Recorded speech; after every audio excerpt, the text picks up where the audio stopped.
This is the Skoda Fabia MK3, 2014-2021. And in order to reset the infotainment system, you may need to know two ways to do this. First of all, if the system works, there is the way to reset it. You will go to car settings, then press these gears. You need ignition on. Okay. You press the gears with the ignition on.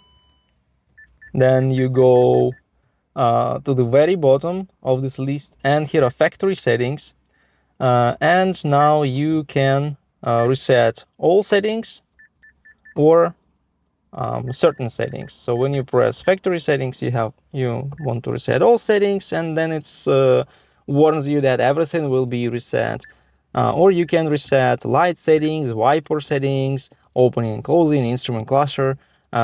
So whatever you have in your version of the software, you can reset it this way, and it will go to the factory settings all the way with radio station erased and all the things.